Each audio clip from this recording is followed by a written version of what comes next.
কৃষ্ণ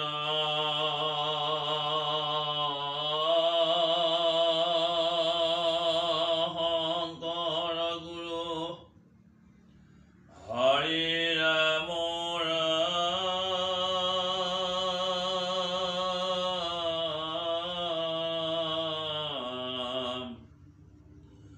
হৰি ৰাম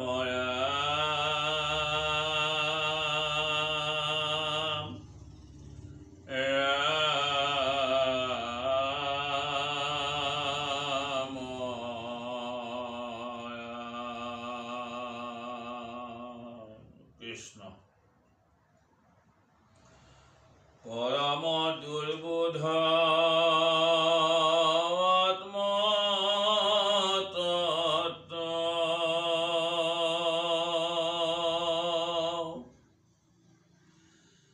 তাৰ জ্ঞানৰ্থে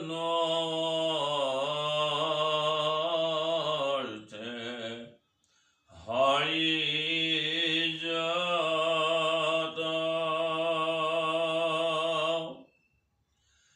লীলা অৱতাৰ ধৰাটো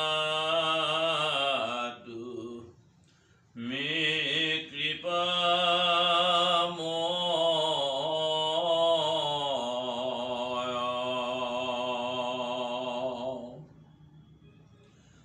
তাহাদ চৰিত্ৰ সুধা সিন্ধু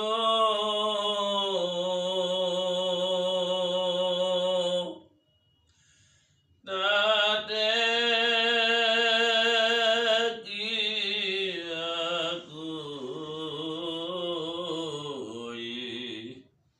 দিন বন্ধু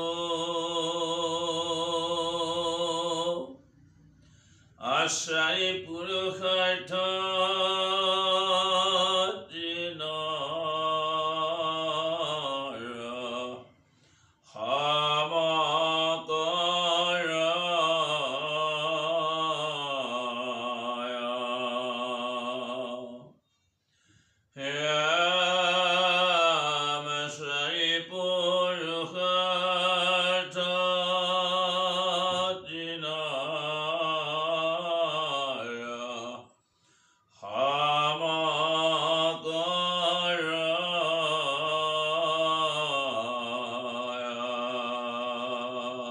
কৃষ্ণ কৃপালু বান্ধৱ সমস্ত আই মাতৃ সমস্ত আমি ক্ৰমশ আগবঢ়াই অহা নিগম শাস্ত্ৰ এই মহাভাগৱত গীতা তাৎপৰ্য আমি ক্ৰমান্বয়ে যে আগবঢ়াই আহিছোঁ, আমি আজিও আগবাঢ়িছোঁ এই মহান গীতা ভাগৰ আজি ত্ৰয়োদশ অধ্যায়ৰ সাৰমৰ্ম আজি আমি আপোনালোকৰ উদ্দেশ্যে প্ৰকাশ কৰাৰ যি প্ৰয়াস কৰিছোঁ। ইয়াত যদি কোনোবাখিনিত অগা পিছা ভুল ভ্ৰান্তি হ'ব পাৰে, সৰ্বদোষ মৰিহৰণ কৰি আপোনাসৱে আমাৰ প্ৰতি আশীৰ্বাদ প্ৰদান কৰিব, যাতে আমি আপোনাসৱৰ প্ৰতি আমি ক্ৰমান্বয়ে এই গীতাৰ ধাৰাবাহিকভাৱে তাৎপৰ্যসমূহ সাৰমৰ্মসমূহ যাতে আমি আগবঢ়াই যাব পাৰোঁ।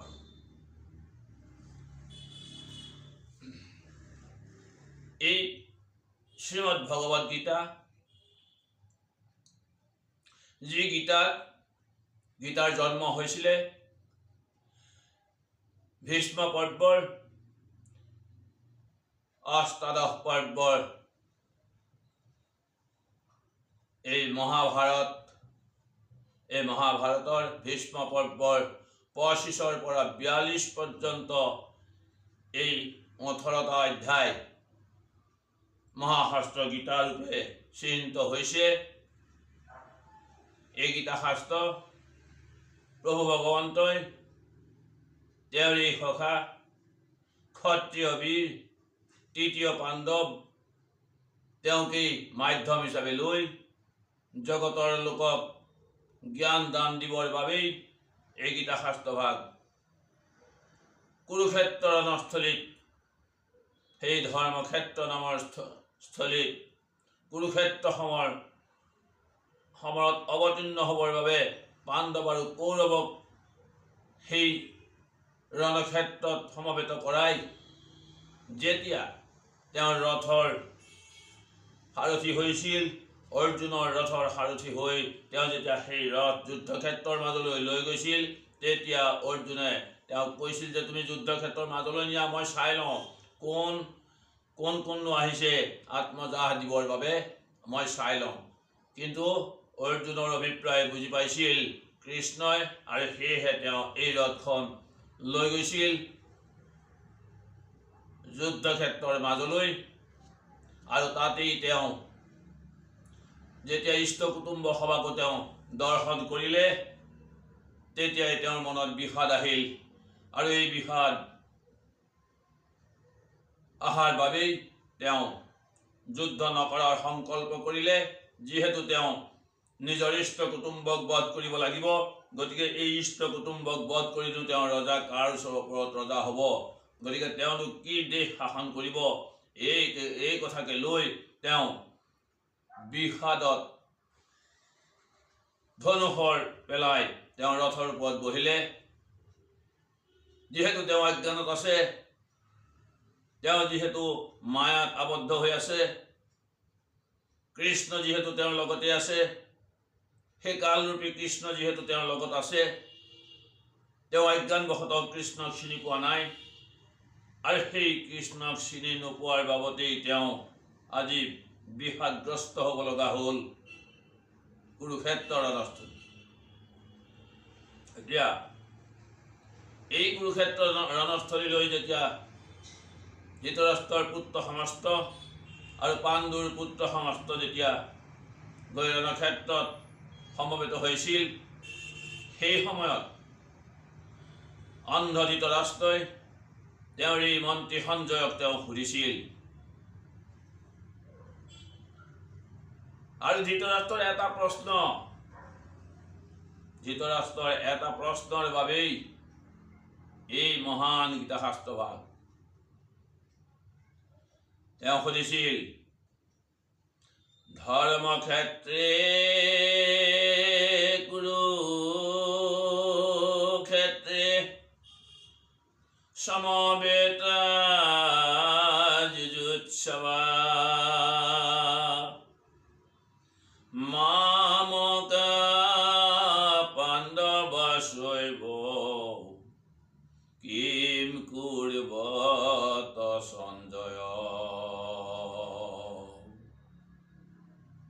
যে হে সঞ্জয়, সেই কুৰুক্ষেত্ৰ ৰণস্থলীত মোৰ পুত্ৰ সমস্ত আৰু পাণ্ডুৰ পুত্ৰসকলো যে গৈ যুদ্ধৰ মানসেৰে সেই ৰণস্থলীত যে সমবেত হৈছে, কোনে কি কৰিছে তুমি মোক সবিশেষ জ্ঞান দিয়া, তুমি মোক সবিশেষ জাননী দিয়া, কোনে কি কৰিছে, কাৰ জয় হ'ব, কাৰ পৰাজয় হ'ব, তুমি কোন সৈন্যইনো কি কি কৰিছে, তুমি তাকে মোক জানিবলৈ দিয়া।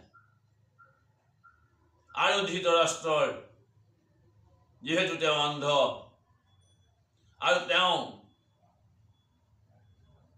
পুত্ৰমোহতো অন্ধ, তেওঁ ভাবিছে যে তেওঁৰ পুত্ৰসকলে জয়লাভ কৰিব, কিন্তু তেওঁৰ পুত্ৰসকলে যে জয়লাভ কৰিব নোৱাৰিব, য'ত পাণ্ডুপুত্ৰসকলৰ লগত কালৰূপী ভগৱন্ত যিহেতু স্বয়ং আছে, সেই কথা তেওঁৰ মনত আহিলেও আকাৰে ইংগিতে যদিও সঞ্জয়ে তেওঁৰ ওচৰত ব্যক্ত কৰিছে, তথাপি তেওঁ মানি ল'ব খোজা নাই।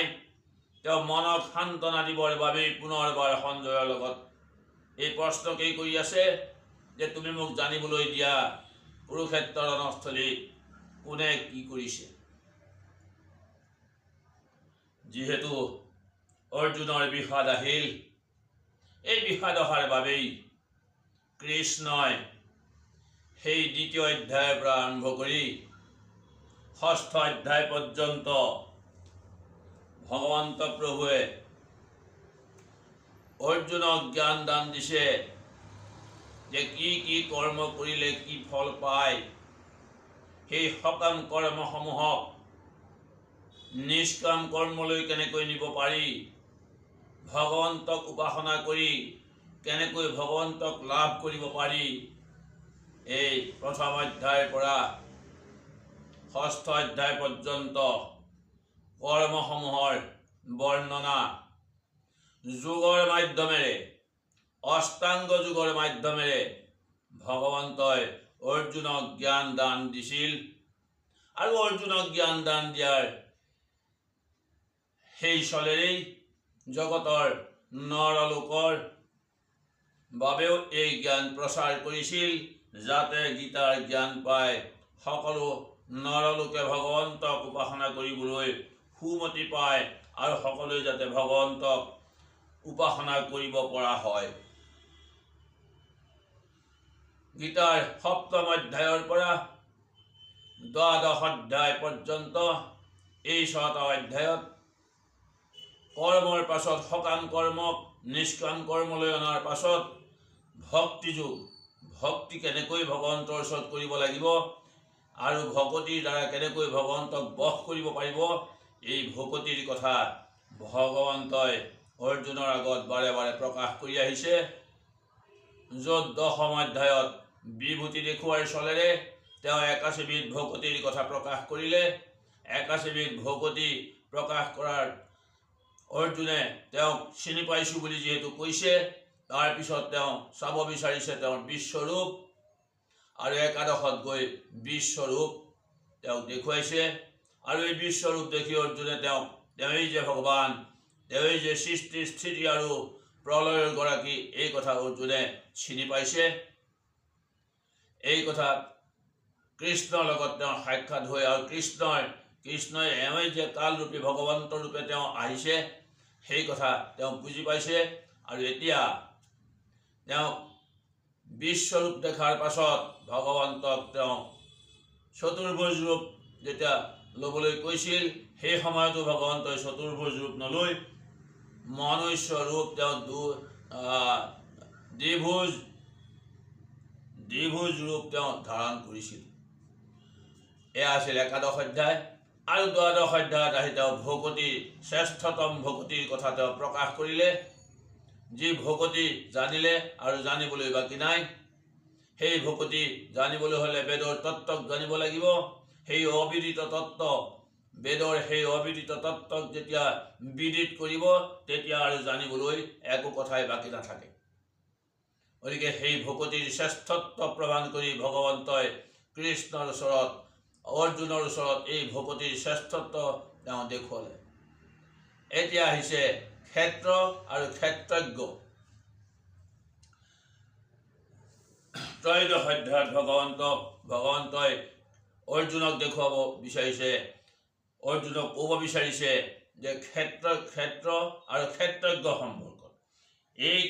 এতিয়া দ্বাদশ অধ্যায়ৰ পাছত অৰ্জুনে কৃষ্ণক কৈছে যে হে প্ৰভু, হে কেশৱ, মই প্ৰকৃতি পুৰুষ, ক্ষেত্ৰজ্ঞ, জ্ঞান আৰু জ্ঞেয়ৰ বিষয়ে জানিব বিচাৰিছোঁ।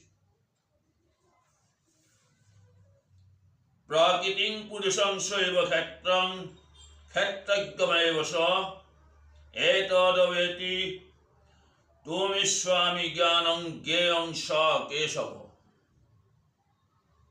তেতিয়া পৰম পুৰুষ ভগৱন্তই অৰ্জুনক কৈছে যে হে কুন্তি পুত্ৰ, হে অৰ্জুন, এই দেহাটোকেই বোলা হৈছে ক্ষেত্ৰ।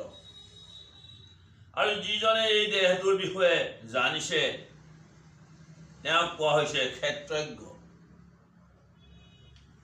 ইদং শৰীৰং কৌন্তেয় ক্ষেত্ৰ মৃত্যবিদীয়তে এতদ্বয়ো বেত্তি তং প্ৰাহুঃ ক্ষেত্ৰজ্ঞ ইতি তদ্বিদঃ। গতিকে এতিয়া ক্ষেত্ৰ আৰু ক্ষেত্ৰজ্ঞৰ বিষয়ে ত্ৰয়োদশ অধ্যায়ত ভগৱন্তই প্ৰকাশ কৰিব খুজিছে আমাৰ এই দেহ সম্পৰ্কত। যিহেতু আমাৰ এই গীতা শাস্ত্ৰভাগ আমাৰ দেহৰ লগতেই ৰজিতা খুৱাই, য'ত 18 অক্ষৌহিণী সেনা, পাণ্ডৱৰ 7 অক্ষৌহিণী আৰু কৌৰৱৰ 11 অক্ষৌহিণী সেনা, এই 18 অক্ষৌহিণী সেনা, য'ত 18 দিন এই কুৰুক্ষেত্ৰ সমৰ হৈছিল। এই কুৰুক্ষেত্ৰ সমৰত 18 অক্ষৌহিণী সেনা যে নিয়োগ কৰিছিল দুই দলেই, এয়া সম্পূৰ্ণ আমাৰ তাত্ত্বিক দিশত আমাৰ দেহতেই সেই 18 অক্ষৌহিণী সেনা আছে। গতিকে এই দেহটো ক্ষেত্ৰ আৰু ক্ষেত্ৰজ্ঞ, আমাৰ এই জৰ দেহটোকে কোৱা হৈছে ক্ষেত্ৰ, অৰ্থাৎ খেতি কৰা সেই পথাৰখনৰ কথা কৈছে, আৰু ক্ষেত্ৰজ্ঞ হৈছে সেই খেতিয়কজন, অৰ্থাৎ এই দেহৰ বিষয়ে যিজনে জানিছে, এই দেহটো বিষয়ে যিজনে জানিছে সেইজন হ'ল ক্ষেত্ৰজ্ঞ, আৰু এই দেহটোৱে হৈছে ক্ষেত্ৰ। গতিকে ক্ষেত্ৰ আৰু ক্ষেত্ৰজ্ঞৰ বিষয়ে আমাক এতিয়া ক'বলৈ গৈছে। ভগৱন্ত, আমি এই দেহটোৰ বিষয়ে জানিবলৈ যাওঁতে আমি ভগৱন্ত প্ৰভুৰ আচল ৰূপৰ কথা আমি জানিব লাগিব। এই দেহৰ যিজন গৰাকী, ইয়াত যি জীৱ আত্মা আৰু পৰমাত্মা ৰূপে য'ত বিৰাজ কৰি আছে ভগৱন্তই, এই ভগৱন্তই হৈছে ক্ষেত্ৰজ্ঞ। দেহৰ যিজন গৰাকী, দেহক যিজনে জানিছে সেইজনেই হৈছে গৰাকী, আৰু সেইজনেই হৈছে ক্ষেত্ৰজ্ঞ। গতিকে আমি এই দেহ সম্পৰ্কত যদি নাজানো, দেহ সম্পৰ্কত যদি আমি জানিবলৈ যত্ন নকৰোঁ, তেন্তে আমাৰ এই গীতা ভাগৰ অধ্যয়ন পৰিপূৰ্ণ নহ'ব। গীতা ভাগৰ অধ্যয়ন পৰিপূৰ্ণ হ'ব লাগিলে আমি চাব লাগিব আমাৰ দেহৰ কথা।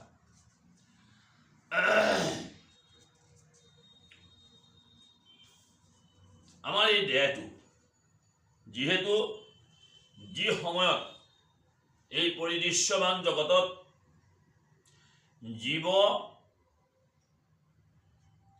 বা অন্য কোনোৱে নাছিল, একমাত্ৰ ব্ৰহ্মহে আছিল।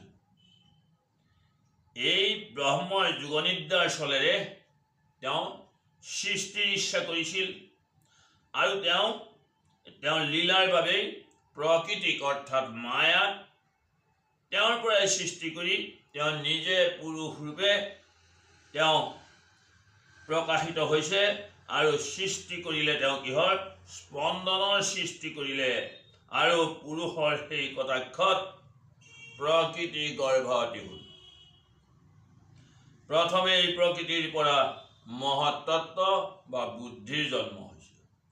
এই বুদ্ধিৰ পৰা জন্ম হৈছে তিনিবিধ অহংকাৰ, সাত্বিক, ৰাজসিক আৰু তামসিক অহংকাৰ। ৰাজসিক অহংকাৰৰ পৰা পঞ্চ জ্ঞানেন্দ্ৰিয় অৰ্থাৎ ত্বক, চক্ষু, ৰসনা, ঘ্ৰাণ আৰু শ্ৰোত্ৰ, পঞ্চ কৰ্মেন্দ্ৰিয় বাক, পানী, পাত, বায়ু, উপস্থ, আৰু তামসিক অহংকাৰৰ পৰা উদ্ভৱ হ'ল পঞ্চ তন্মাত্ৰ, ৰূপ, ৰস, গন্ধ, স্পৰ্শ, শব্দ, পঞ্চ মহাভূত, ক্ষিতি, আপ, তেজ, মৰুত, বোম। এতিয়া সাত্বিক অহংকাৰৰ পৰা আমাৰ 10 ইন্দ্ৰিয়ৰ অধিপতি দেৱতাসকল আৰু মনৰ উৎপত্তি হৈছে। গতিকে এই হৈছে আমাৰ দেহ সম্পৰ্কত প্ৰথম সৃষ্টিৰ বৰ্ণনা। আমি এই দেহ সম্পৰ্কত আমাৰ যে 6টা চক্ৰ আছে, আমি সেই সম্পৰ্কে জানিব লাগিব। আমি দেহ সম্পৰ্কে যদি সম্পূৰ্ণ আমাৰ জ্ঞান নাহে, তেন্তে আমি গীতা শাস্ত্ৰ অধ্যয়ন কৰা আমাৰ সম্পূৰ্ণ হৈ নুঠিব। আমি জানিব লাগিব ভগৱন্তৰ কথা। ভগৱাননো কোন? ভগৱানে কি ইচ্ছা কৰিছে যে সমস্ত ক্ষেত্ৰখনৰ পৰা কৌৰৱ আৰু পাণ্ডৱৰ মাজত ৰণ লগোৱাৰ চলেৰে তেওঁ দুষ্ট বুদ্ধিসকলক আমাৰ অন্তৰৰ পৰা বিদায় দিব খুজিছে। আমি যেনেকৈ এডৰা খেতি কৰি খেতিত অলাগতিয়াল যি ঘাঁহ বন সৃষ্টি হৈছে, অলাগতিয়াল ঘাঁহ বন যেনেকৈ গজিছে, আমি যেনেকৈ চিকুণাই চপৰাই অলাগতিয়াল ঘাঁহ বনবিলাকক আঁতৰ কৰি দিছোঁ। ঠিক তেনেকৈ ভগৱন্ত প্ৰভুৱে এই ধৰ্মক্ষেত্ৰ কুৰুক্ষেত্ৰ নামৰ এই ক্ষেত্ৰখনত কৌৰৱ পাণ্ডৱক সমবেত কৰাই তেওঁ এই ধৰ্মস্থলীৰ পৰা অধৰ্মক ইয়াৰ পৰা দূৰীভূত কৰিব খুজিছে। ঠিক তেনেকৈ আমাৰ হৃদয়ত যেনেকৈ কৌৰৱ সমস্ত আৰু পাণ্ডৱ সমস্ত আমাৰ হৃদয়তে আছে, য'ত দৈবী সম্পদ বুলি কওঁতে আমি পাণ্ডৱ সমস্তক বুজিব লাগিব আৰু আসুৰিক সম্পদ বুলি কওঁতে আমি কৌৰৱ সমস্তক বুজিব লাগিব। আমি আমাৰ হৃদয়ত ভগৱন্তক স্থাপন কৰিব পাৰিব লাগিব। আমি ভগৱন্তক চিন্তা কৰি আমি